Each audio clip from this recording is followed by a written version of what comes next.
Assalamualaikum warahmatullahi wabarakatuh. Perkenalkan, nama saya Claudia Rekita Wijayanti dari kelas 11 IPS 4 nomor absen 07. Di sini saya akan menjelaskan tentang peta persebaran Suaka Marga Satwa. Sebelum masuk ke materi, ada yang tahu gak sih pengertian Suaka Marga Satwa? Nah, menurut Undang-Undang Republik Indonesia Nomor 5 Tahun 1990 adalah sebuah kawasan suaka alam yang memiliki ciri khas berupa keunikan atau keanekaragaman jenis satwa yang kelangsungan hidupnya dapat dilakukan pembinaan terhadap habitatnya. Sementara itu, definisi singkat menurut Kamus Besar Bahasa Indonesia atau KBBI, Suaka Marga Satwa adalah cadar alam yang secara khusus digunakan untuk melindungi binatang liar di dalamnya. Kawasan Suaka Marga Satwa merupakan aset negara yang dilindungi. Maka dari itu, ada peraturan khusus yang dibentuk untuk mengikat, menetapkan, dan menentukan tentang berbagai hal yang berkaitan dengan kawasan ini.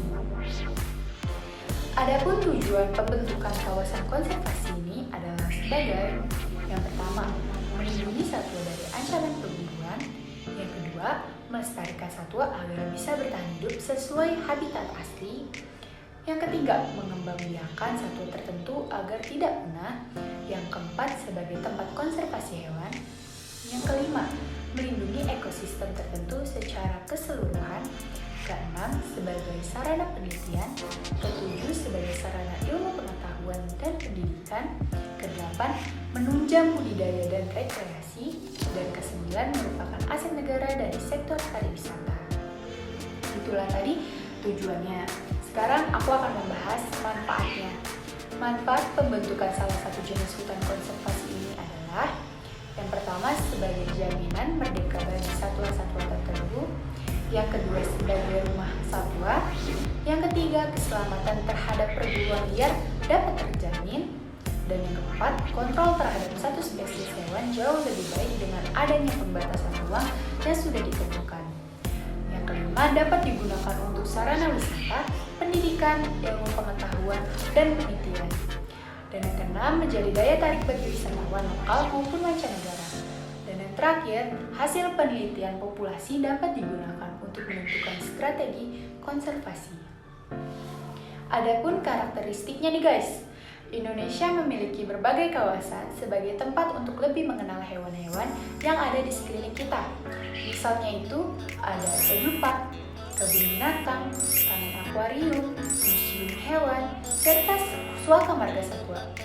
Perbedaan nama tempat ini menunjukkan bahwa setiap tempat memiliki ciri khasnya masing-masing. Karakteristiknya itu dibagi menjadi yang pertama, ada sisi geografis. Eksistensi kawasan Suaka Marga Satwa jelas dipengaruhi oleh tata letak astronomi. Jika letaknya di sekitar garis khatulistiwa, ciri khas satunya berupa satwa endemik hewan tropis.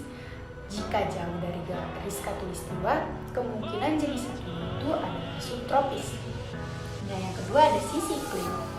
Sebuah Suaka Marga Satwa dapat terbangun karena adanya perubahan iklim tertentu yang membahayakan satwa sehingga perlu kawasan konservasi. Contohnya itu ada hewan komodo yang hanya ada di Pulau Komodo. Yang ketiga ada sisi hidrologis.